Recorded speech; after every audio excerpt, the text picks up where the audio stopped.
Good evening, everybody, and welcome to Friday Night Live. We've got myself here and Father Simon as well. Hello, Father Simon. Hello. Naomi. Good to see you. Good to see you as well. How are you doing? You okay? I am, thank you. Yes, I'm just enjoying the English rain, typical summer over here. Oh, yes. Very lovely. So you're over in Southall at the minute, or Southwell, is that correct? I think we've already had this conversation live on YouTube, but... That's absolutely right. It's Southall or Southwell. I think some of the locals, if they've been here forever, call it Southall, and those who are newer here call it Southwell, and everybody else calls it Southall. I see. Southall. That makes sense to me. So you are on the show this evening because it would have been the day that you would have been saying goodbye to us all at the Beckett School, sending us off on our way to Lourdes. Is that correct? It would have been today, wouldn't it? That's absolutely right. It would have been today. I would have been dashing over to the Beckett this morning with hundreds of polo shirts and Robin Hood hats and prayer books and duty cards and name badges and all the other paraphernalia, and we'd have all those young people from around our schools gathering with suitcases and musical instruments and maybe the odd parent with a little bit of a tear in the eye saying farewell. And yes, we'd be saying farewell to everybody. Just for that bit of the journey, though, because of course normally I get out on Sunday evening and you're all there ready to say hello as the coaches of the sick and the malade arrive in Lourdes. Yes, it's amazing that it would have been today, but it's sad that we're not going. But luckily, we've prepared a bit of a virtual trip, haven't we, this evening? We have. We have, and we're gonna. Yes, a virtual pilgrimage, 12 different locations, and I was going to go with 5 or 10, and then I thought, actually, let's go with 12. It's kind of a relevant number to Our Lady. So it went with 12. There's a question for each one as well, so you could play along. Oh, actually, no, you can't, because you've seen the questions, and I've seen the questions. But those at home, our wonderful viewers, can play along at home. We've got 12 questions, so get a pen and paper ready. And each location will give you the question. Then before we move on from that location, I'll give you the answer, so you can mark it as we go. So we're gonna, because we better get started if we've got 12 locations. What we're gonna do is we've got a coach to get onto. So be prepared for this graphic, like, I don't know what it's kind of low budget, but also quite fun, I think. So if you're at home, give like a drum roll on your knee or something for this, because yes, we are now on our way to Lourdes. We're on a motorway, a French motorway. Look at that. I think fantastic. We're actually driving on the wrong side of the road, but we'll brush over that. Way to France? No, we're definitely facing the traffic, and I'm driving. So okay. I mean, well, yeah. Hopefully we'll get there. We'll be fine. Yes, please do.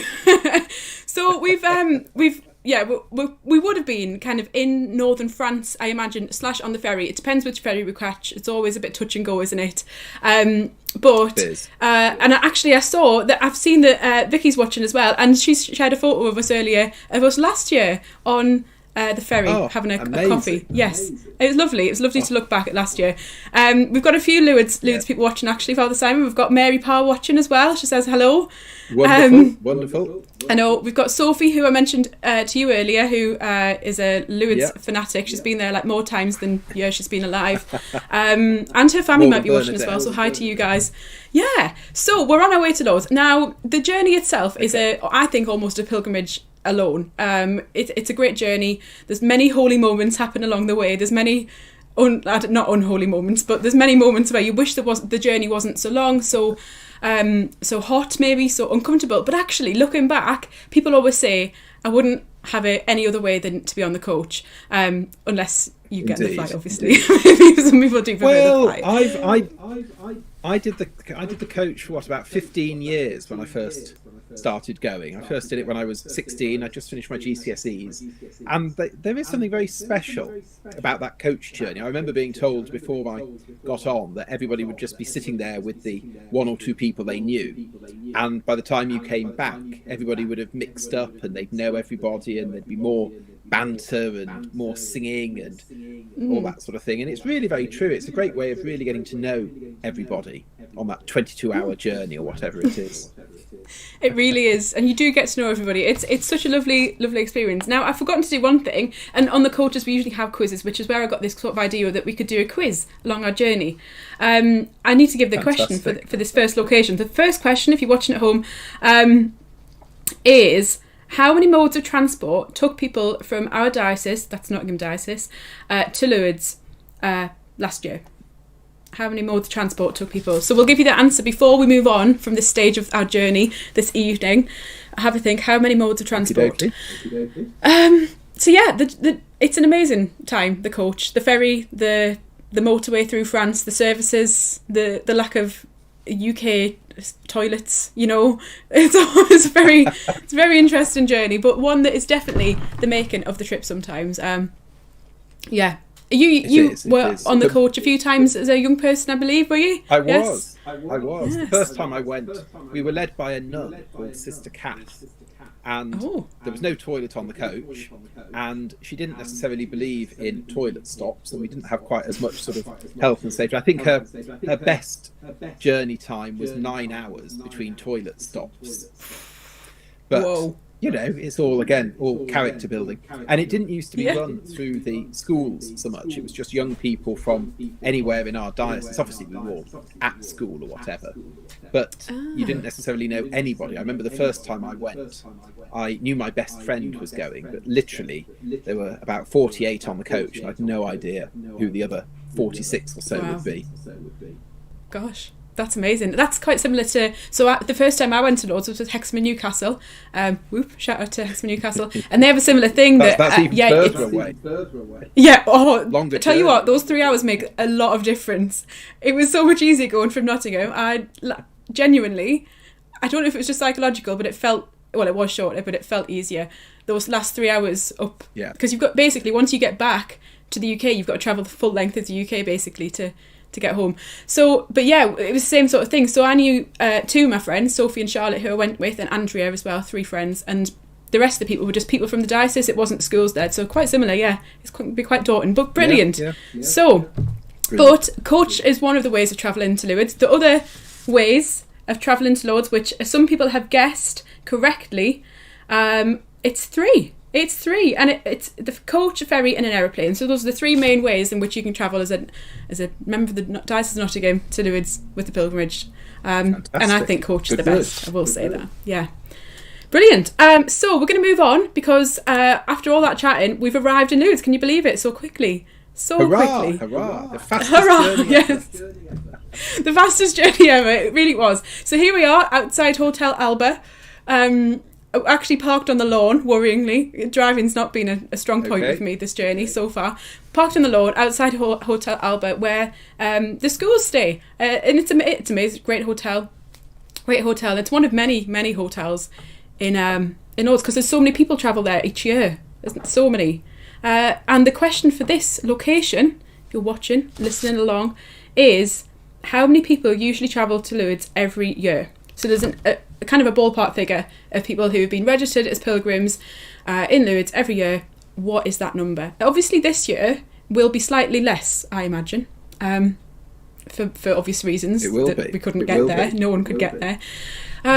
But yeah, how many times have you been to Lourdes, Father Simon? Do you know? Can you remember? I was going to say, I have actually been there this year because although the lockdown of course happened for us in this country, didn't it, on about the 20th, 23rd of March, that sort of time. Yeah. And it happened a little bit earlier on the continent, certainly in Italy. But every year, all of the directors of pilgrimages from around the world, certainly all the ones from Europe, are invited to go to Lourdes in February to coincide with the feast day of Our Lady of Lourdes on the 11th of February, which I hope isn't a question later on, otherwise I'll give the answer away. And so I was there, and Father Greg was there, and the reason for going is to plan the pilgrimage, because as you can imagine, with as many people as, I won't tell you how many because that will give away the answer to this question, as many people who would go, there needs to be quite a lot of coordinating, and so we have meetings to plan who uses which chapels when, and to find out what the arrangements are with things like the baths and with the processions, because they always change a little bit year to year. And one of the amazing things is, you said there are lots of hotels. There are 240 hotels in Lourdes, more than anywhere in France outside of Paris. But the amazing thing is, the first time I went in February, I remember, it was back in 2010 when I'd just been appointed deputy director, And I was used to going to Lourdes in July when the pilgrimage goes, when it's baking hot and everywhere's alive, all the hotels are open, all that. And I got there, and there were just a handful of hotels open. This was about the 7th of February, so a few days before the feast. And all of Lourdes seemed to be closed. And it was minus 11 degrees centigrade. And it just didn't feel like Lourdes. It was freezing cold, it was dark, everything was shut. Whereas, of course, in July, it's baking hot and everything's open and it's awash with people. So, very different places. I can imagine, because actually, the heat alone is an experience. I'm awful in the heat. I do actually struggle in Lourdes. I find myself exhausted with the heat, not from heat exhaustion, not like medically, but just I am exhausted from being so warm all the time. Very much a cold person. And you just walk around wanting an ice cream. But I can't imagine. Well, I can imagine it's just cold weather, isn't it? But walking around Lourdes, it must be a very different place. I'd never been that cold. I remember walking down into Rosary Square, and normally, of course, you go down and you're in processions with wheelchairs and all that sort of thing. And I got there and I got down to the bottom, and apart from the fact it was pitch black, it was completely empty. They'd got the floodlights on, but it was completely empty. There wasn't another soul. And because it was so cold in this country, often if it's cold like that in the winter, you can sort of get out of the wind and it just calms down a bit. But the air was absolutely still, and it was like walking into a sort of one of those cold meat lockers, a freezer room. It was so unusual, and you forget that, of course, you are in the mountains. Yes, actually, yes. Yeah, in certain mountains. That's a question later on. So, it certain is. mountains. I was careful. Yeah, interesting. It is amazing though how many people from all over the world travel to Lourdes as well, and it's not just local pilgrims. It's not even just from Europe. People travel from all over the world. No. Yeah, so many people. So I'm gonna.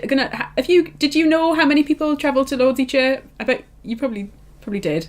Shall I say how many I think it is? Yeah. Say how many you think it is. Yes. I think it's around about 6 million in a typical year. Around about 6 million pilgrims in a typical year.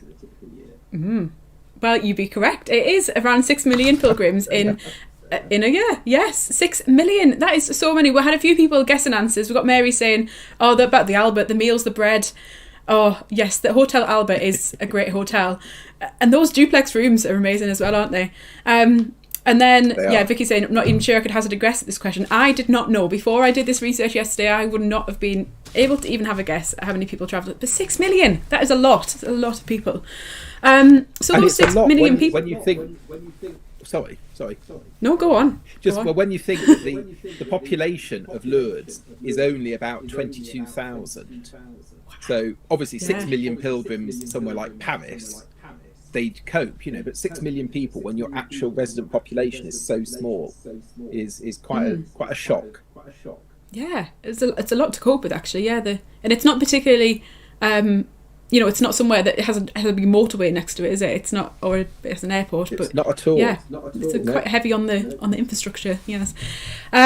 Great. So those 6 million people travel because there's many different things there, obviously. But where I suppose the main collection of places that people visit and want to go to is called the domain or the sanctuary. So that's where we are now. We've just arrived in the sanctuary in our coach. Good. You're not allowed coaches in the sanctuary. But that would be quite good getting it through those gates. Yes, quite impressive driving for me on this occasion, actually. But yeah, so we're in the sanctuary now. The sanctuary consists of many different things: open outdoor spaces, indoor spaces, statues, water. There's all sorts going on, a river. But how many separate places of worship are there in the sanctuary or the domain? It's an interesting question. Again, I did not know this before I did some research yesterday, but how many separate places of worship?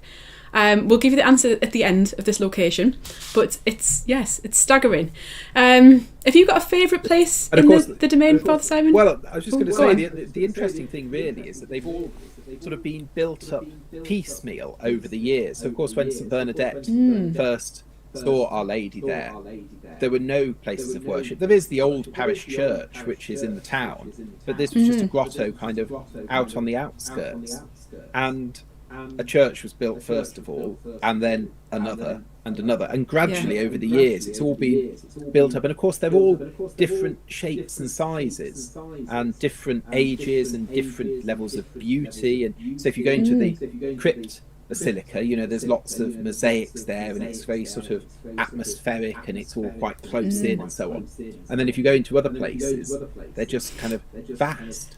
And even with as many places of worship as they've got, you often see that there are small masses being held maybe over on the prairie opposite the grotto, you know, and there are still masses happening in some of those outdoor spaces, and it's just incredible. I bet sort of, you know, I don't know, acre for acre or however we'd measure it, there were probably more masses going on there than anywhere else in the world. Yeah, I bet actually. I'd never thought of that. Yeah, because there's a lot, even the ones that don't seem very, like you said, that are outside or just happening almost spontaneously.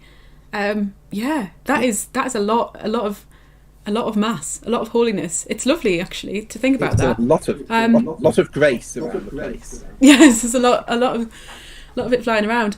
Have you got a favourite chapel or place in the domain? A favourite chapel? Gosh. Well, it kind of depends, really. I don't think I've got one favourite. I mean, I love the Rosary Basilica, where we had our closing mass last year, I think. But of course, that's really good when it's a big occasion like that. If you go right up to the top to the Basilica Superior, they've got a lovely feature there that they've got plaques on the walls from going back 150 years from some of the first people who came and made offerings and all that sort of thing. So that's very lovely as well.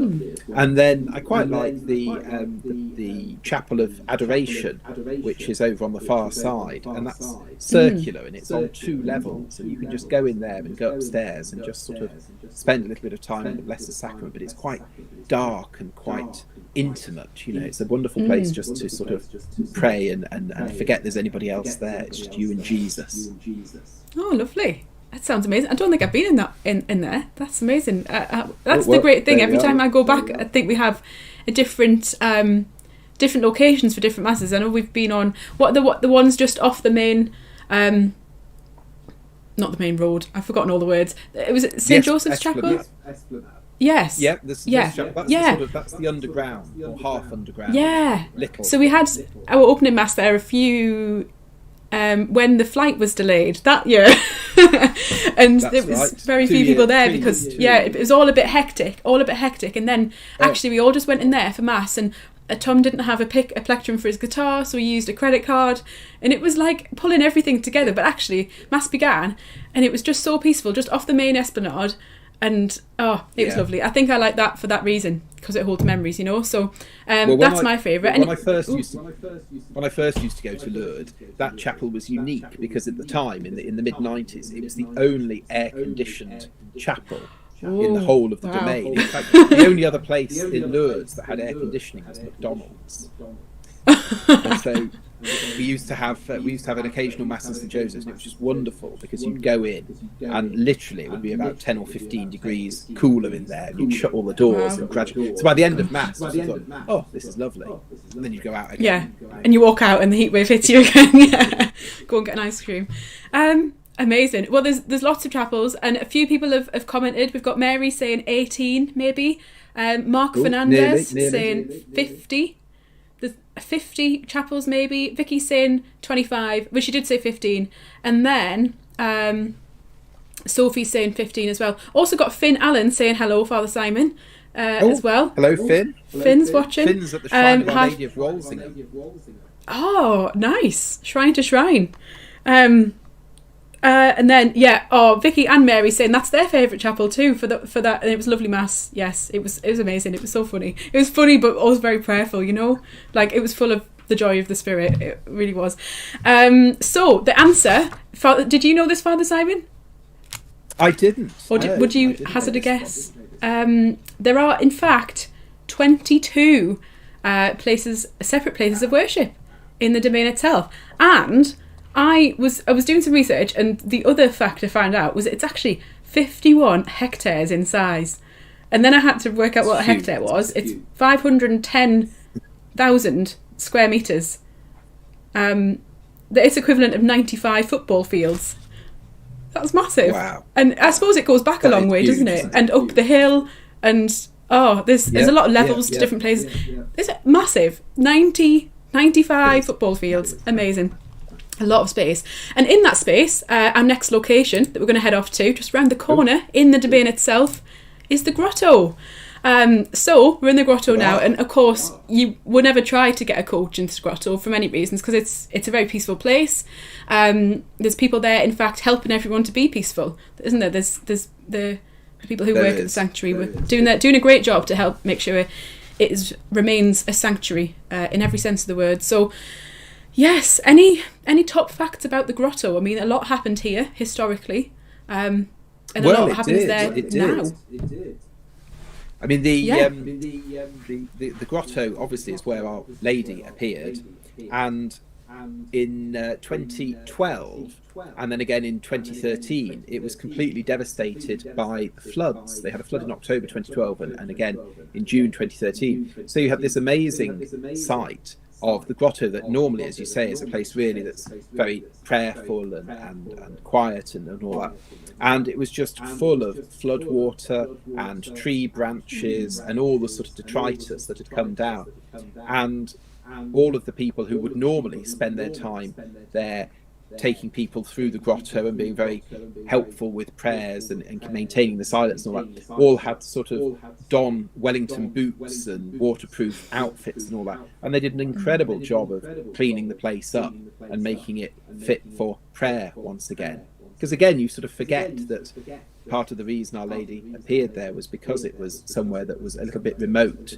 And as so often is the case, we really have to travel and put ourselves out a bit when we come face to face with God, when Our Lady invites us to draw nearer. And one pilgrim who really did struggle getting there, and one of the few times I've never seen a coach in the Grotto, but in 2002 Pope St. John Paul II made his final visit to Lourdes, and because he was quite elderly and frail, of course, by that time. The first time he came, he was sort of not quite hopping and skipping, but obviously able to walk and walked around a lot. But yes, he journeyed down, and they actually brought his Pope-mobile right up into the just next to the Grotto there. Oh, wow. So that was quite a sight. Yeah, I bet. Oh, that's really interesting. Oh gosh, I can imagine that actually. Yeah. Oh, how interesting. And there's lots of places to go, I suppose. And it's like kind of made. There's some benches, and then if you haven't been before, you can look online. But there's kind of a passage or a passage, isn't there, that you would go around as well. And do you want to explain briefly what happens then, or why people maybe do that?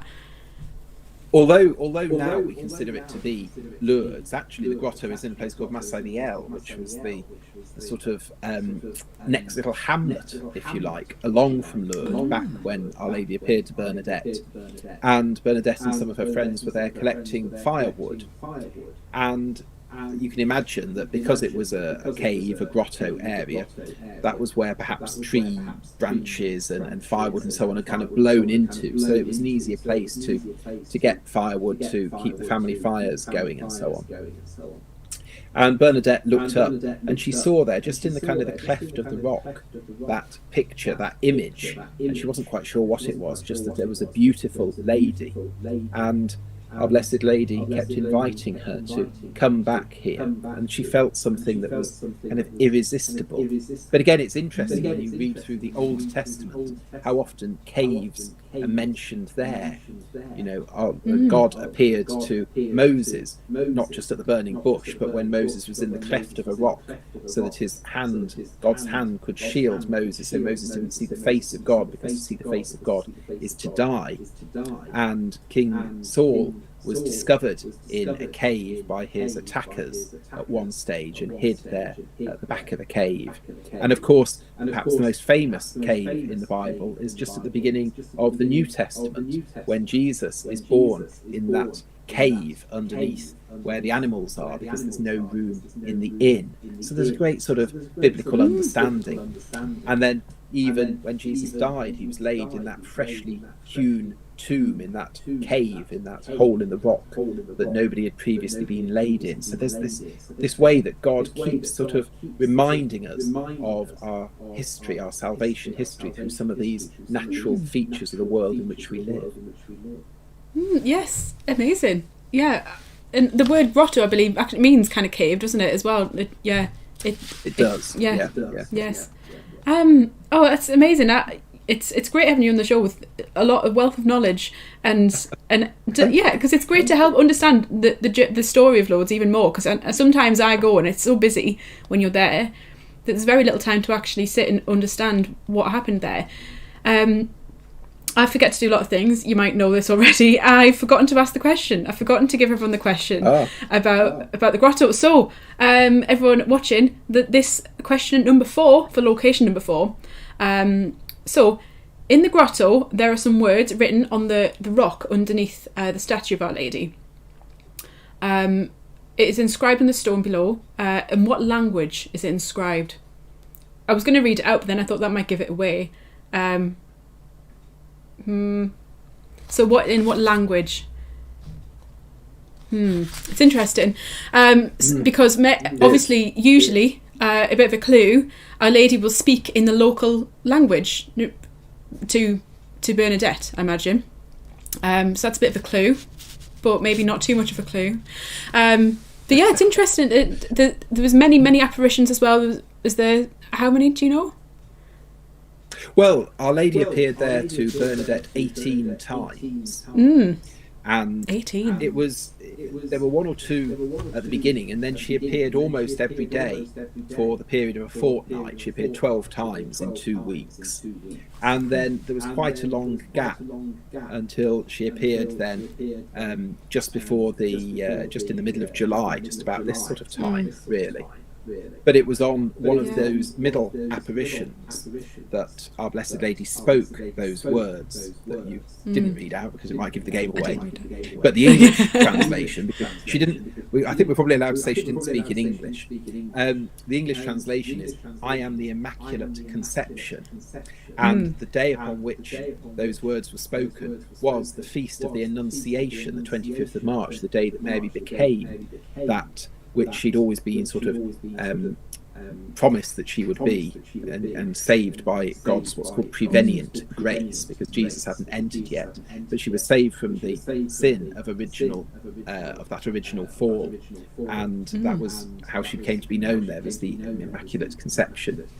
And so it was very fitting, and it's another one of those hallmarks that is part of that authenticity of the apparitions, because how would a teenage peasant girl really have known that this dogma of the Immaculate Conception, which had only been formally pronounced by the Pope 4 years before, was a title of Our Lady? And how would she have known to say that the beautiful lady told me this on that feast of the Annunciation? So it all kind of hangs together, and it's these little ways that God helps us to recognise what's truly of God, rather than just being a sort of a man-made hoax, if you like.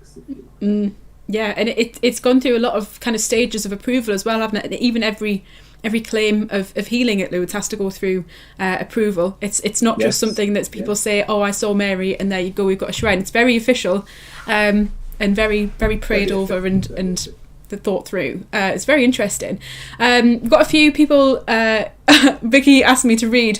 One of the other reasons, I will admit, that I didn't want to read it is for fear of pronouncing it wrong. I don't know if that was obvious. Oh my gosh.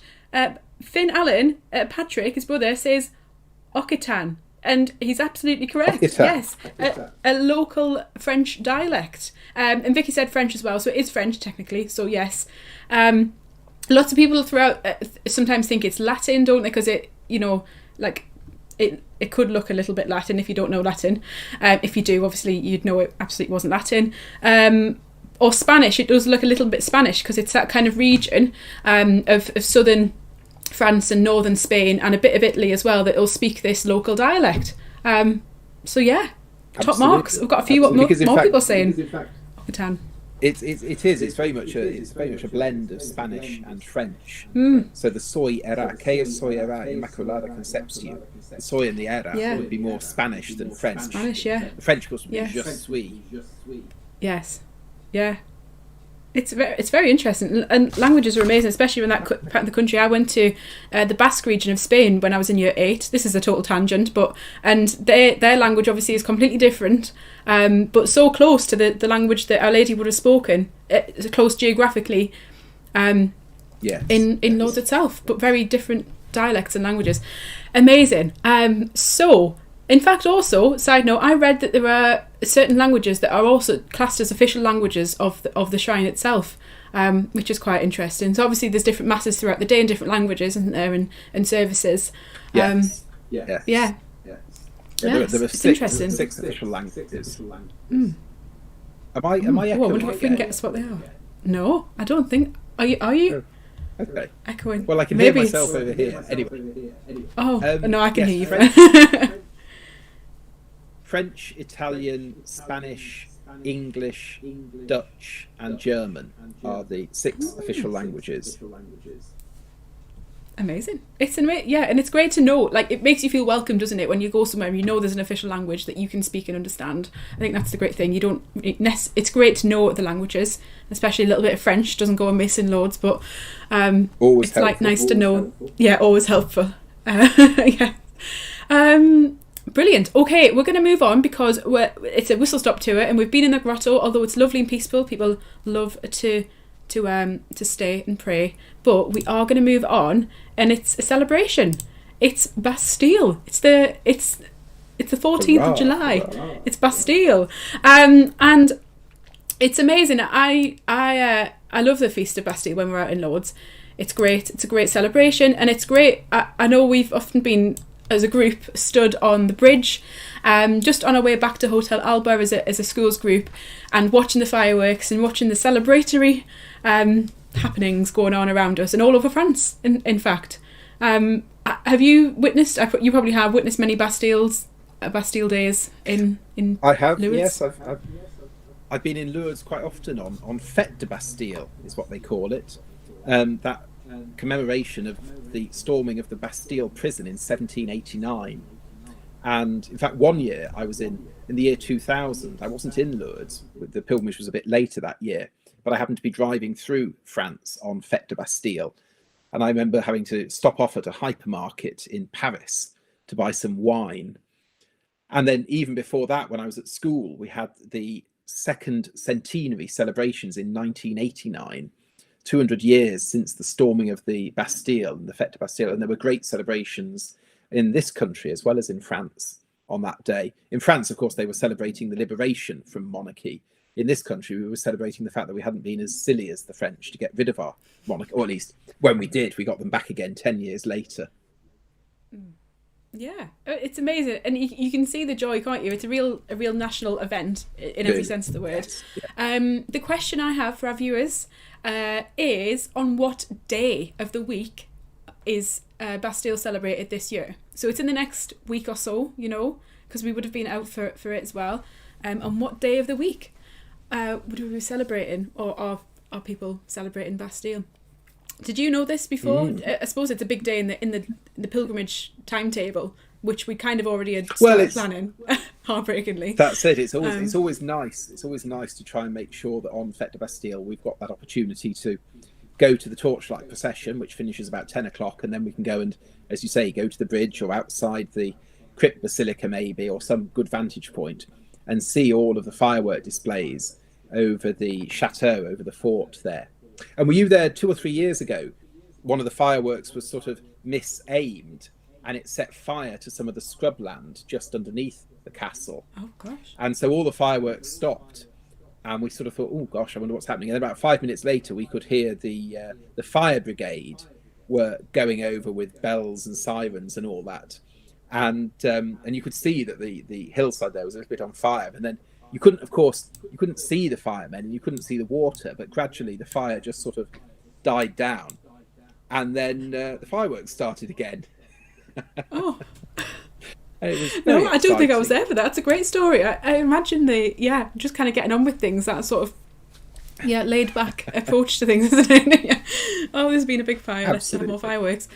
Yeah, it's great, and I love being out for it. It's amazing. I've experienced it twice because I've been out with Nottingham Diocese twice, and Hexham Newcastle falls later in the year.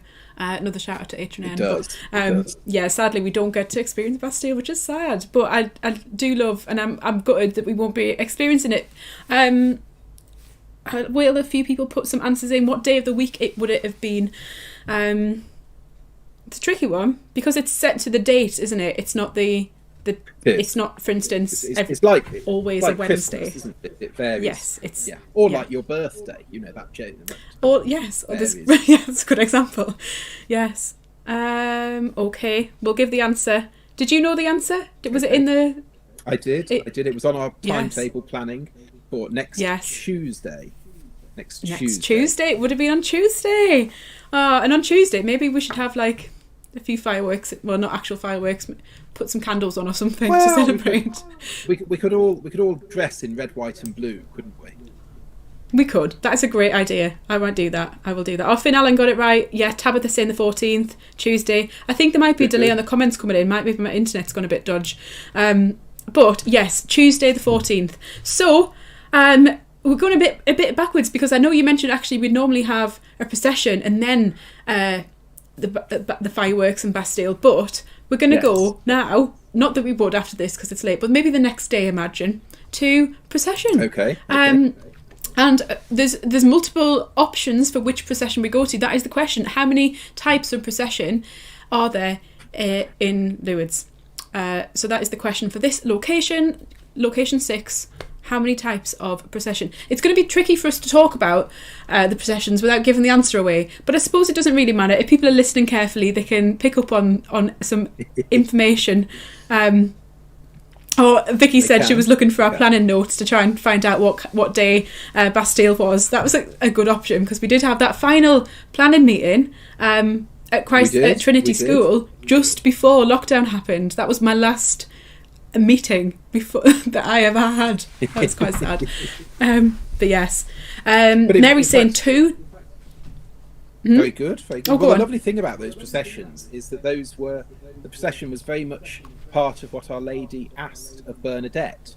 So whereas, for instance, we've decided, well, we'll have masses there and we'll have confessions and we'll have all those sorts of things, it was actually Our Lady who said to Bernadette, she said, tell the priests to come here in procession.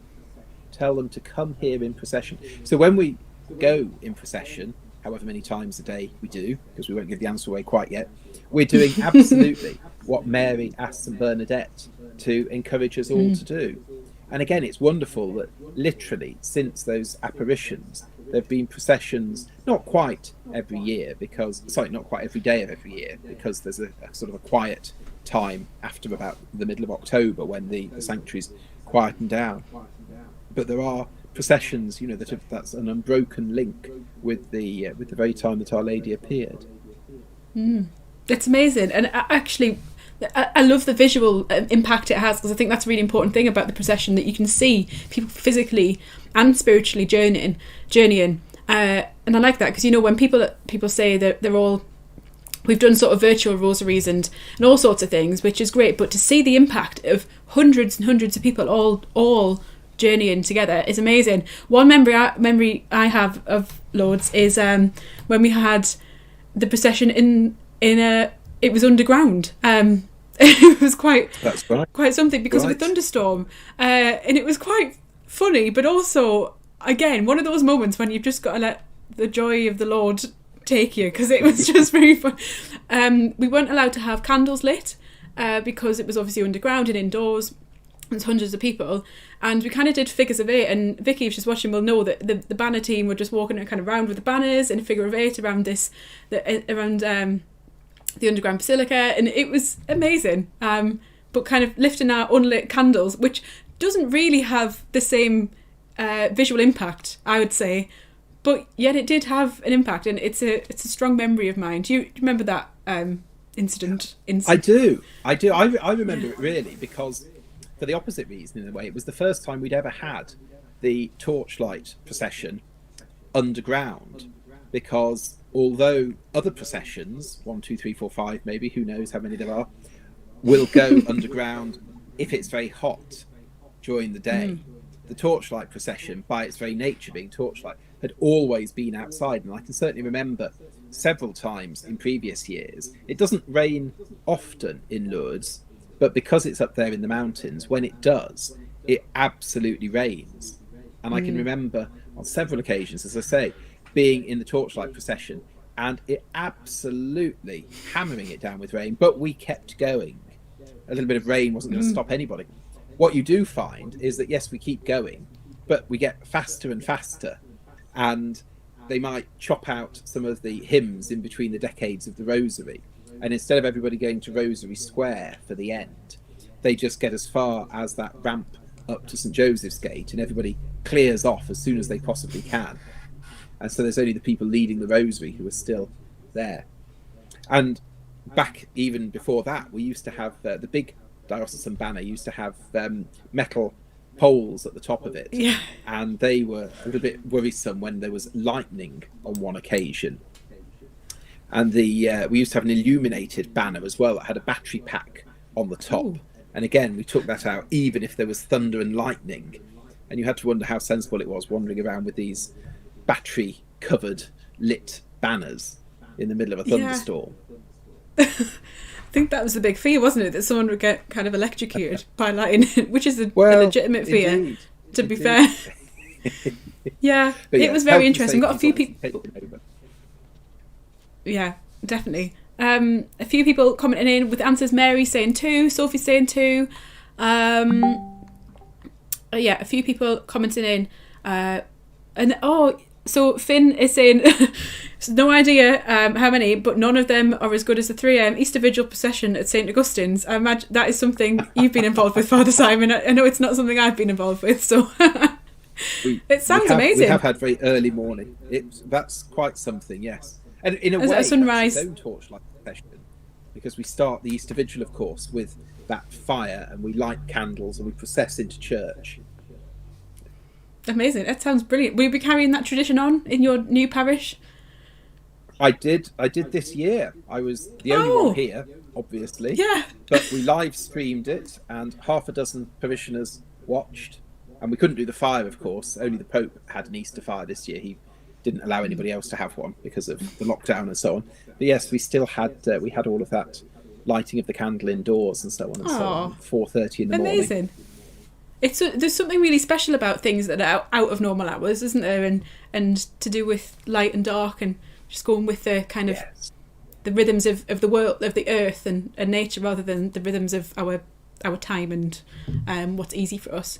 So Mary Parr's also saying, I remember the first time we were asked to carry the statue of Our Lady, I prayed my rosary very attentively. Yes, and Nottingham Diocese have been asked a few times when we're out there to take big roles in the processions, haven't we? It's very exciting. We have, yes. So a few people have got the answer right already. It's correct. There are two types of procession, really, and we've got the torchlight procession, the Marian procession, and the Eucharistic procession as well. Both amazing events, happening at different times of day, and like you said, different normalities that happen in both of them. Very exciting. So we are going to head on, because we're whistle stop touring around Lourdes, and although it's great to stay here, it's also great to have some social time and to enjoy what is around Lourdes and get some rest and relax. And I know especially the school section really appreciate this time of the week where they get to just go in and enjoy each other's company, enjoy the sun and the water at the Lac de Lourdes. So there we are now. We're parked on the grass verge very precariously in the coach. Yes. Coaches actually do drive us up there, so we get picked up in the coach, usually after International Mass, and then head straight up and have a morning, a packed lunch as well, which is yummy, and spend some time there. So the question for this is, Lac de Lourdes is... there's a few options. This is multiple choice. In fact, all of the questions are multiple choice. I just forgot to give all the options all the way through. So I think I'm all quizzed out from lockdown. I think, so option A, Lac de Lourdes is in the foothills of the Pyrenees. B, in the Alps. C, a tidal lake. So one of those options is true, I hope. And the other two are false, which is true. Lac de Lourdes is in the foothills of the Pyrenees, in the Alps, or a tidal lake. I won't give the answer, but I know it's very beautiful and very nice. and it's just amazing. There's like pedalo's and stuff. We don't usually go on the pedalo's, though I have to admit I have been on a pedalo at Lac de Lourdes before, and it was amazing. It was so much fun. There's a swimming pool. There's loads of stuff, and it's a great place to just relax. It's kind of a different spirit of Lourdes, I suppose. It's out. It's about 3 kilometres out of the town, I think. Yeah. Yeah. It's lovely. Have you been up many times? Huh? Yes, it's lovely. To Lac de Lourdes? Yeah. Not for a few years. We used to take, at one stage, we took the entire pilgrimage out there, and we'd have a picnic lunch all together, and so on and so on. Because there's a water theme park called the Lac Vert, which is Green Lake, of course. That's not too far away, in the opposite direction. And we've also taken people out to the Cité Saint-Pierre, which is a sort of youth hosteling campsite type place outside of Lourdes. And more recently, we've been to the Abbey of Saint-Savin, which is a Knights Templar Abbey church. That's about half an hour away. And many years ago, we used to go even further. We might go up to Gavarnie and to see there's a cirque there dating from the last ice age. And there's the Pont de Napoleon, which you cross on the way going there, which is a very famous bridge over a very, very deep gorge that the Emperor Napoleon had built about 200 years ago. And on one occasion, we actually had a day trip out to Spain, and we crossed the border, and we all had Spanish ice cream. And one of the sort of remarkable things about that was it was just at the time when the euro had first come in. And of course, everybody was grumbling because they couldn't use the francs that they'd got left over from last year and this sort of thing. And then we had this day trip out to Spain, and we all found that we could use the same euros in Spain that we'd been using in Lourdes in France. Amazing. I bet that was lucky. No need for pesetas or anything. Absolutely. Great. It sounds amazing. And there's loads of things people do. And I think we go for around a week, don't we, usually, including travel time. And it's very busy, and it would be great if we had a chance to do more outdoor things and more things, but it's equally very important and very great to do the things we do. There's like Pic de Joux as well, which I know a few of my friends have been up, which is beautiful.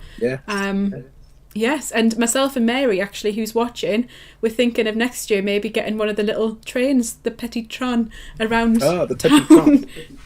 Yes, we went to the miniature, I can't remember what it's called, but Mary's watching, maybe she can remember the miniature Lourdes museum. For fun. One afternoon. It was quite an experience, I have to say. But yeah, it was lovely. There's many things to do in your social time in Lourdes, I think, is what we've that's it. What we've established. A few people giving their answers, saying foothills of the Pyrenees. Sophie saying watch out for the Loch Ness monster. Yes, we had a running joke that there was, because it's called the Loch Ness monster. It's very funny when we were there. And yes, so yes, those people are correct who've said the foothills of the Pyrenees. You are correct, absolutely correct. It's the foothills of the Pyrenees, and it's very beautiful. A great place to go when you're in Lourdes. So after we've been to the lake, I call it the Lac. I don't know why, because that's what it's called, obviously, but it's also that's called the lake, French, isn't it? Yes. I just so into the culture. Some people do go swimming in the swimming pool a little bit, and you would need a bath afterwards or a shower, but also a chance to visit the baths, the actual baths. Now, last year we kind of weren't able to visit them.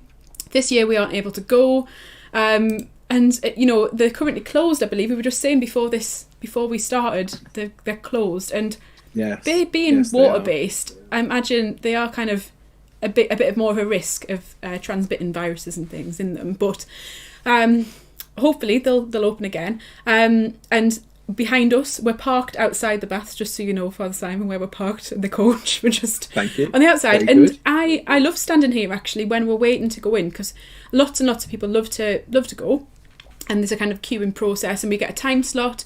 But during that time, there's often people who will sing, and sing so we can reflect and pray whilst we wait to go in. And I love standing there. You've got the river on one side, the baths on the other, and people just kind of waiting in hope, I suppose. for something massive, which is a really special moment. I don't know if you have any thoughts on this or experiences to share. Well, I always think this is one of the things that's very sort of rustic in a way, because if you've been into the baths, it's not remotely sort of English spa type thing. There's no pampering, there's no sort of luxury about it. You can't actually really imagine it happening in this country, because we'd be terribly sort of prim and proper and, insist on having our own cubicles and all of that. But again, I mean, I still remember being told about it before I first went in, but nothing quite prepared me for that shock of just the wet towel being put around as you're getting undressed. They sort of hold the towel up as you're taking the last part of your undergarments off. And I think those people, I mean, they must be the only people in the world who know how to say, knickers in about 20 different languages. But however they manage to train people for that. And then all of a sudden, there you are, and they put this big blue cold wet towel around you to preserve your modesty, and it is the coldest thing in the world. And I think because it's sort of 35 degrees outside or whatever, you don't really appreciate quite how cold that water is going to be, and it comes in from the underground spring, and it's about 4 degrees. So the temperature differential between what you're feeling in the sort of the outside and the air, and gosh, going in. And I remember that first time, it really took my breath away. And one of the assistants there said, "Say a prayer." And I honestly couldn't think of a single prayer to say. And they had to help me say the Hail Mary. And my teeth were chattering, and then they ducked me right the way back, which I don't think they do so much these days. And oh my word. Dear me, I think you're really selling the experience. Yeah, we've got a few people commenting saying it was very cold. Tom from, Tom Shannon commenting saying it's very cold, yes, exclamation mark. He agrees. Mary saying, because I think a lot of people, when they hear baths, and also it's written like piscines, like the same word as a swimming pool in French, isn't it? So Mary's saying, I thought I would need a swimming costume the first time I went. And I think a lot of people probably don't, until you've gone in, it's difficult to understand what it is, but why we do it as well, and the experience of it. Because the way you described it there, I think it's real, and it's cold, and it's like there's not many things that you could tell someone and say, oh, come and do this. It's freezing, and you get a cold, and you have to like take your pants off and stuff. It's not really a TripAdvisor experience, I suppose, is it? But it's an amazing experience. Not in theory. Once anyway. Not in theory. Once you've had that encounter, and you can then go and tell people. That's, I suppose, the beauty of our faith, that you have to have encountered it and understand and encountered something that's not easy to translate into words to share it. Vicky's saying, I can't imagine Father Simon being lost for words. Yes, well, I can't even remember. It must have been quite cold. You've got to tell us the words for this question. The question. Oh, I'm so sorry. I keep forgetting. Thank you. That's why you're here. So, that's why we're here. In the 9th apparition, what did Our Lady ask Bernadette to do? In the 9th apparition, what did Our Lady ask Bernadette to do? And this is multiple choice as well. So it's A, drink from this spring of life. B, feed my sheep. Or C, go to the spring, drink of it, and wash yourself there. So 3 options there. Drink from the spring of life, feed my sheep, or go to the spring, drink of it, and wash yourself there. What did Our Lady ask Bernadette to do in the 9th apparition? And as you said, there are 18. This is kind of the midpoint of them. And you mentioned there was quite a big gap in between them. And I think, that must have taken quite a lot of faith from Bernadette to persevere and see that gap out. Similar to, is it Mother Teresa who said actually there's a big time of her life where she struggled to have faith and to connect with God. I wonder if Bernadette was also feeling that kind of absence and no man's land during the time when there wasn't many, maybe. It's interesting to think about. Well, perhaps, and I think the other amazing thing, of course, is that after the final apparition in July 1858, Bernadette then, fairly soon after, she left Lourdes and went and became an enclosed nun up in Nevers, which is about halfway through France. If you're journeying down, sometimes you were able to stop off if you're on a coach. And she never went back to Lourdes, and she wrote down some of her experiences and so on.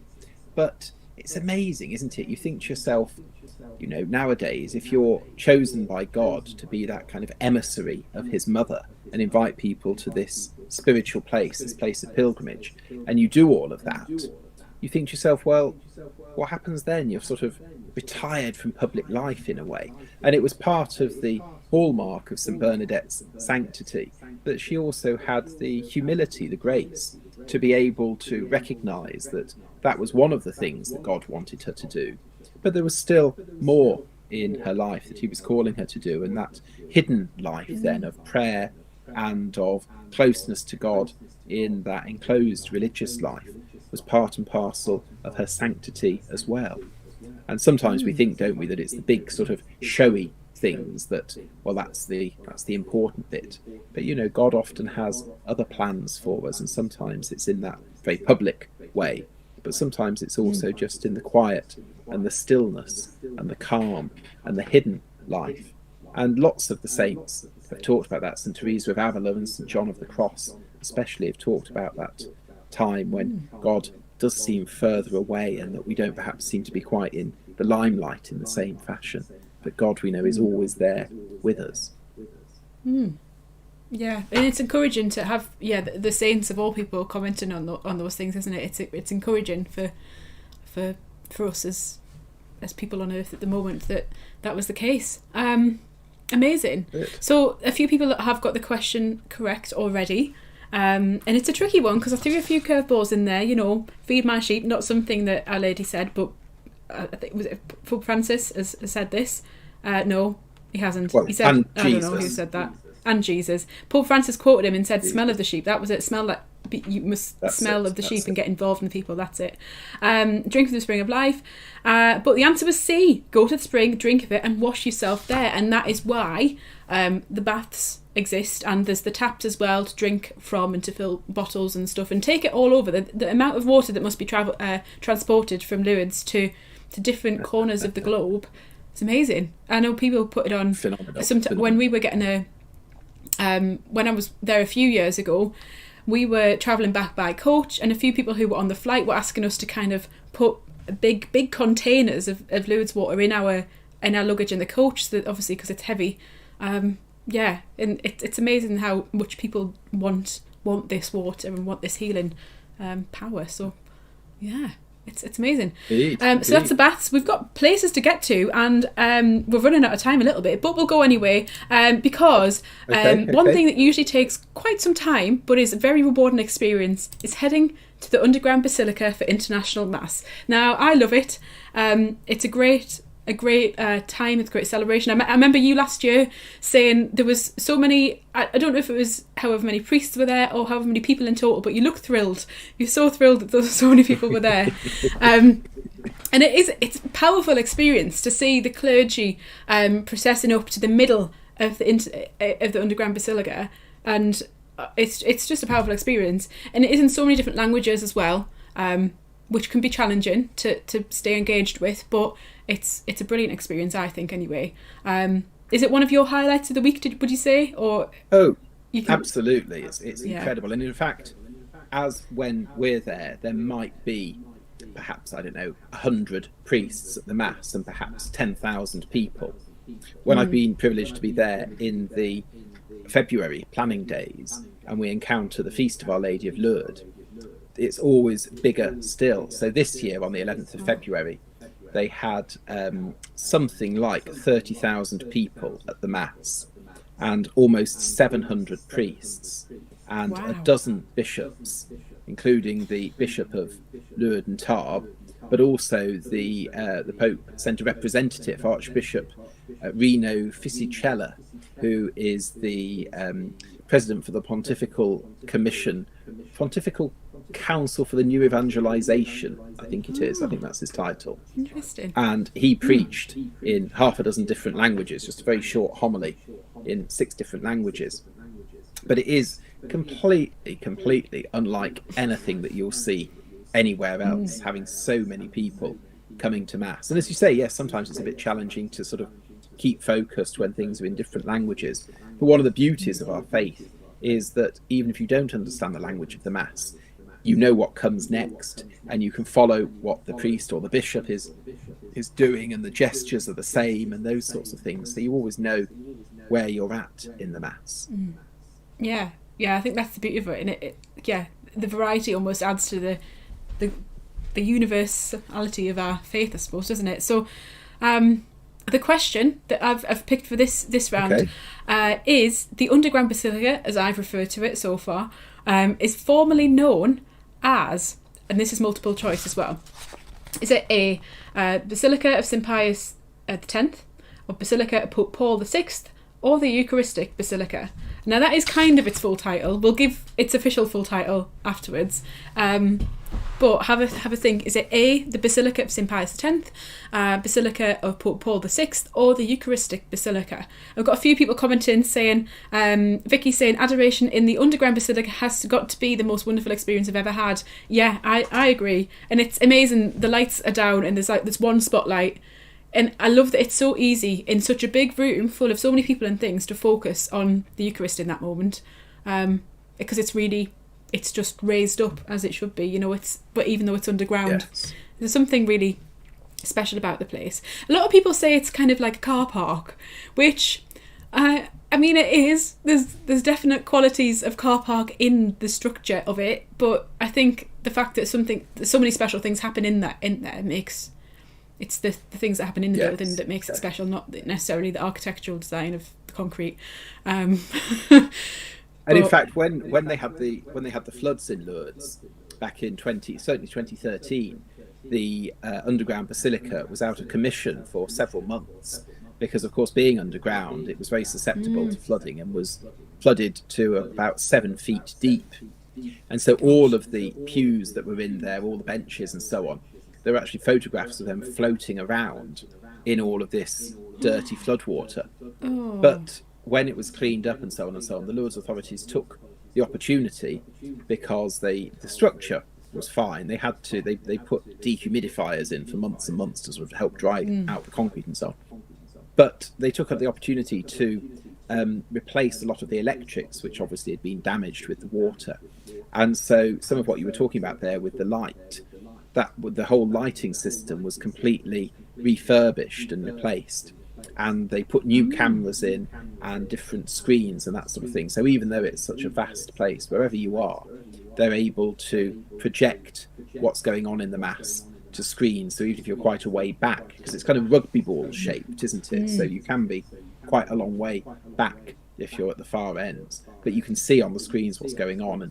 And they've got quite a sophisticated system now with the lighting that they really can floodlight bits. So you think it's quite well lit when you go down there. And then at the beginning of Mass, they put all the lights on around the sanctuary, and it really just lights up like a real jewel, like a gem in the midst of the rest of the basilica. Yeah, it does. Yeah, like a jewel or a gem. I like that. That idea of it is a special thing in the middle. There's a few comments. Yes, I think people know that its official title is well, it's the Basilica of St Pius X. But as you said, it's also known on paper as, I won't try and say it in French, but the underground Basilica of St Pius X is its full English title. So, not of Pope Paul VI or the Eucharistic Basilica. But yeah, interesting, and it's an amazing feat of engineering and architecture, I think. So after International Mass or whatever we're doing in the underground basilica, I think one of the great things about Lourdes is the food. I will be honest, there's great food. You get pain au chocolat, you can get an ice cream, you get some chips or some food at the Albert, but you also get some chocolate. And not just any type of chocolate. The question on this location, not that it's specifically a location, more for something to do, is there's a convent in Lourdes where a community make and sell chocolate. What order is this community? So is it A, Franciscans, B, Carmelites, or C, Benedictines? Have you sampled any of this chocolate, Father Simon? Well, when we used to go, first of all, when I was much younger, of course I wouldn't do anything like this now, but we used to have competitions to buy the sort of tackiest souvenir from Lourdes. And I don't know whether it was chocolate from that convent, but one person found that there were chocolates that you could buy, and they were chocolate-shaped nuns. Well, no, nun-shaped chocolates, I'd say. And they're rather like little jelly babies, I suppose. But we had great fun, especially because we were on a coach being led by a nun, you see, and you could take great delight. It was, did you eat the feet first, or did you just bite off the head? But the chocolate tasted very nice as well. Did it? Oh gosh, that sounds hilarious. I mean, we have the tackiest item competition still. That's a running. It's amazing the things people come back with. Thing, isn't it? But yeah, I've not seen anyone come back with chocolate nuns, which maybe a challenge for next year. Maybe we could put that on the scavenger hunt round. There's a few people saying, yeah, food-wise, Tom's saying crepes is always a highlight for me. I can't believe I forgot crepes. Like, yes, amen. And waffles as well. Oh, it was a lovely moment last year when we were sat as kind of a staff group having waffles outside. It was lovely. The nuns make excellent honey too, apparently. Oh, yes. Good knowledge. I thought bees made honey. Maybe, I can't imagine a bee dressed as a nun. That's what I would have meant. The stripy habit would be quite striking. Kind of defeats the habity point. But a few people have got it right already. The Carmelites in Lourdes making the nuns, and often we are out for the feast of Our Lady of Mount Carmel. I think around that time anyway. I know we were last year. Next Thursday. Yes, on Thursday. Oh, amazing week. We've got Bastille and Our Lady of Mount Carmel next week. What a lovely week. Best week to go. Yes. Because the Feast of Our Lady of Mount Carmel, the Feast of Our Lady of Mount Carmel is the anniversary of the final apparition. So again, after there'd been that time when Our Lady hadn't appeared for a little while, the very final time, the 18th apparition, was on another Marian feast day. So again, it just gives that sense that it wasn't sort of invented, if you like, by Bernadette. There were all these other little markers that make you realise its authenticity. Yeah, absolutely. Oh, amazing. It's great when things come together. It's almost like, you know, when you watch, I mean, it's not the same in one sense, but it's similar to watching a murder mystery show and you see everything finally come together and all the pieces come into place. It's like, oh, it makes so much sense now. But once you know it all, but yeah, as you're going along, you're thinking, how can this be? But yeah, amazing. Okay, yeah, those people got it correct. Yes, and now we're just chatting about food. I'm going to miss the food in Lourdes. Maybe I'll try and replicate a menu for myself next week of Hotel Alba food. Just lots of bread, basically. Bread, butter, coffee. It is wonderful. Oh, it is lovely. Too good. It's so good. So it's almost time to head back. I mean, there's a few places we haven't been. We haven't been to Reconciliation Service, which is obviously another highlight of the week. It's great. Stations of the Cross as well as High Stations. I did for the first time last year, and I mean, my heart loved it. My legs not so much, but it was lovely, a lovely experience. Yeah. And the lighting of candles, obviously, as well, which I haven't mentioned, but you know, there's only so many places we can go on a whistle-stop tour of Lourdes. Yeah, and I think the candles in particular are beautiful. They've moved locations kind of recently, haven't they? They used to be on the other side of the river. And I think the way they're displayed now is just amazing and spectacular in the little tents of prayer, I suppose. So, yeah. Lovely. The other thing, of course, that they've done in moving the broliers, they're called, in moving them to the opposite side, is that they now don't just rely on people putting their €1 coin in or their €5 note or whatever. You can now buy your candle with a contactless payment, which is definitely 21st century, isn't it? Still traditional candles, you know, you set fire to them and they burn and all that sort of thing. But yes, you can just tap your smartphone against the reader and pay for your €3 candle or your €5 candle or even your €20 candle. Yes, candles can be expensive, actually, can't they? I remember actually Vicky and I were carrying the diocesan candle from the shop to I forget what the chapel is called, but we were carrying it, and it's only big but quite expensive. But yeah, it's great to see those candles burning and the prayer carrying on through the light that they gave after the pilgrimage leaves as well, isn't it? It's amazing, the power of that light, especially in the evening. There's a few people saying yes, just more stuff on bread. There's a lot of comments about bread. But yeah, high stations are a must. And people kept saying that to me, and I was like, are they? Are they? I do like walking, but in the heat, like I said earlier, I'm just not good at anything in the heat. It's just bad times. I've got a little reminder of the high stations here, actually. When I went in 1994, my mother was there as well, and she took photographs of the high stations in the days when you had to take your camera film to Boots to get it developed or whatever. And so I got a set of these photos, and when I was in seminary, I got some little clip frames from the Spanish equivalent of Woolworths and framed them. And I used to have them on the wall, but then of course I've been moved from different parishes and whatever, and they've been in boxes. Anyway, I finally unpacked them during lockdown, just during Lent here. And amazingly, there's a room in the presbytery here that we use as a parish meeting room. And would you believe it? It has 14 little internal windows that shed light onto a corridor. And at the top of each, there was a little wooden pelmet. And it was just the right size for these clip-framed Stations of the Cross. So they sit there, and it's just as if it was made to measure, just the right number of them, they're all just the right size. Wow. Oh, that's amazing. Isn't that lovely when things happen like that? Almost a bit providential, Absolutely. isn't it? Yeah. Very much providential. And you've got the high stations in your meeting room. Much more accessible. That's it. I'd say. Well, it is. It's a bungalow as well here, you see, so there's not even stairs to climb. Brilliant. Very low stations then. Amazing. Right, we're going to move on to our final two locations. Not that they're really locations, I suppose. Kind of more journeys. So we're going to head off and start heading back home, back on the coach, all aboard the coach. So the penultimate question is, the schools group historically travelled to Lourdes by coach. How many miles is the main journey? So that's not including, like, say, instance, your journey from your home to the coach. How many miles is the main journey back from Lourdes for the coach travellers? Is it 1,241 miles, 925 miles, or 847 miles? So is it 1,241 miles, 925 miles, or 847 miles? Now, I do know that the Olol CMAT are having this challenge of who can get to Lourdes first based on the miles kind of run or jogged or cycled each day. So shout out to anyone watching from Our Lady of Lourdes Catholic Multi-Academy Trust. Great job. I wonder who's going to get there first. A bit of friendly competition between the schools there. It's an exciting journey. In fact, I when I went to Lourdes the second time, I think, as a fundraising idea, I thought it would be great to do something similar, but I did it by myself and thought that I would cycle to Lourdes on a treadmill, on a exercise bike.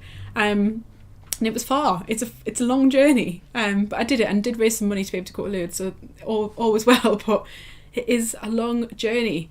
Excellent. So, yeah. But a few years ago, there were two teachers. I think they were from Delisle School, certainly from one of the schools in our diocese, and they actually did that. They cycled into Lourdes from our diocese. Wow. And they arrived there Amazing. during the pilgrimage. And I can't remember now what they were raising money for something or other. I can't remember now what they were raising money for. And they'd worked out how to get there. And of course, when you the route that the coach goes, when you do that sort of route, you're taking the French motorways and you're trying to get there, the toll roads, trying to get there as quickly as possible and as efficiently and so on. But these two teachers had done quite the opposite, because obviously you're not allowed to be on a pedal cycle on the motorway. And so they'd worked out this very beautiful, apparently, but very complicated route of lots of back roads and lots of quiet country lanes, and trying to avoid the big towns and the motorways and so on and so on. And this, of course, was before there was sat-nav and that kind of thing. So by the sounds of it, they had one or two false turns as well, but they they managed to get there. And it took them, from memory, I think it took them about 16 days. I think it took them about 16 days to get there. Oh my gosh. That's definitely a pilgrimage. I mean, oh, wow. Credits to them. I was going to suggest that we maybe do that, but I fear that in suggesting it might have to be part of it, so I'll carefully not do that. Yeah, it's amazing. The journey itself must be amazing. Now, a few people from Olol, because obviously we've got Mary and Vicky as well, who are both, I forgot, actually, you are competing in your schools at the minute. So saying B, 925 miles, you're absolutely right. But yeah, there's a Mary's saying that Trinity's in the lead, and there's a bit of dispute about that. So we'll see. Question for all, if you're watching as well, when does that end? When is the deadline for you getting to Lourdes? I'd love to know, and we'll give you a shout out next week.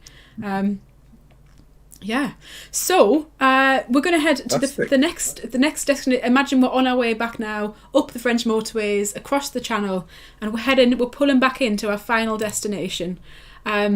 The final destination is behind us, but the question is, which school is it? Now, if you've seen the school before, you've got an obvious clue in what's on the screen at the minute. But which school has the youth section arrived back to for the last kind of few years? I'm not sure how many years. Well, so let's say 3 years, because I'm sure of that. So which school do we get into? Oh, it ends 9 a.m. on Monday. Amazing. So good luck to everyone at Olol travelling to Lourdes virtually. 9 a.m. Monday. Got to be there. The final question. Yeah, the final question is it John Horton? Is it English Martyrs, or is it the Beckett School? So have a look at the picture, maybe from memory. But yeah, well, thank you for being with us, Father Simon, on this journey as well. Any final things you'd like to say before we? Fantastic. Yes, I mean, you haven't been able to see the pictures, but. Obviously, we're not able to go this year, but we're very much hoping that, as well as what we've been celebrating tonight with our little virtual pilgrimage there, that on the 24th of September, there will be a Lourdes in a Day event. And we're hoping across the diocese that lots and lots of people will be able to join in with that. It will be, we haven't quite worked out the timetable yet, but it'll be an opportunity to have some events that are available for people to do during the day. There'll be some video clips with little reminiscences and little virtual tours and so on online. And then hopefully at about 2:00 in the afternoon, Bishop Patrick will celebrate a Mass. And again, we don't know how far that will just be virtual and how far some people might be able to attend, but it will certainly be live streamed 2:00 on the 24th of September. And he'll celebrate that Mass not as he has been doing from the chapel at Bishop's house or from the cathedral even, but from Father Greg's church, because Father Greg is the pilgrimage director, of course, and his church is a very beautiful church dedicated to St Mary over in Derby. And with that being a Marian dedicated church, it's very appropriate that we'll have the celebration of Mass from there. And we've chosen the 24th of September partly because it's just when everybody's back at school and so on, and partly because we're hoping by then that we might know a little bit more about the pilgrimage arrangements for next year, because Tagny Tours are arranging their first actual real live pilgrimage to Lourdes at the end of August, so hopefully that will all go well. But also because the 24th of September is the feast of Our Lady of Walsingham, and earlier this year, as those who live in Walsingham, like Finn Allen and Patrick and their family, it was the reconsecration of England as the dowry of Mary.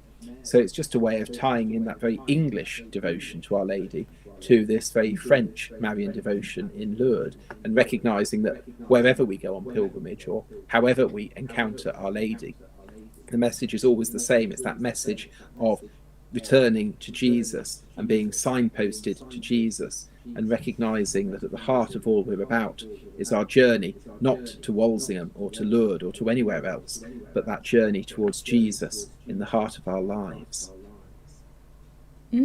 Amazing. Yeah, and I can vouch it'll be a great day, and especially great to just bring people together in the diocese to, in lieu of not having a pilgrimage. And I think a few people are feeling the non-pilgrimage blues. It's usually the post-pilgrimage blues, isn't it? When you get back and you think, oh, real life again, I wish I could be back. But this year it's just the fact that it's not happening. And Vicky's just commented there saying, we're all kind of feeling the sadness of not being able to pilgrimage to Lourdes, but we can still pilgrimage to Derby or to a computer screen and journey together nonetheless. So,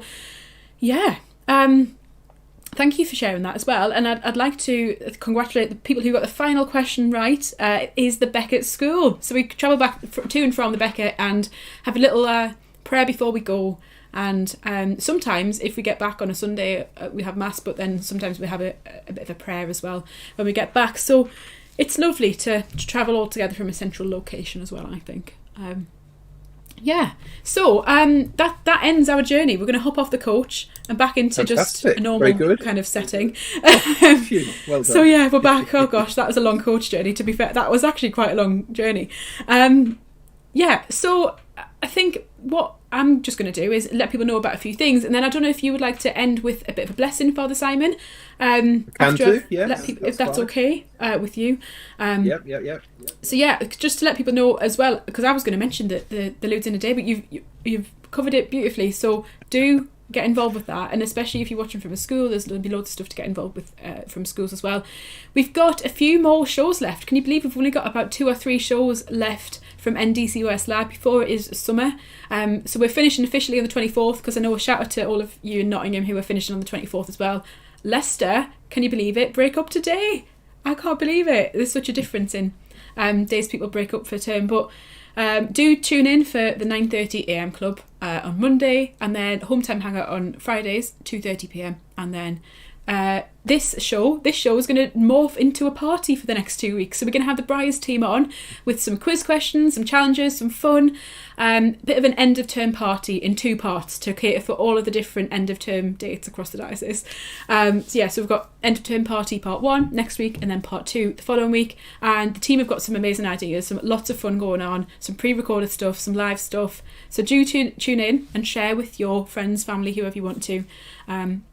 For the party, bring some snacks as well, party snacks, some party rings or something. It'll be amazing.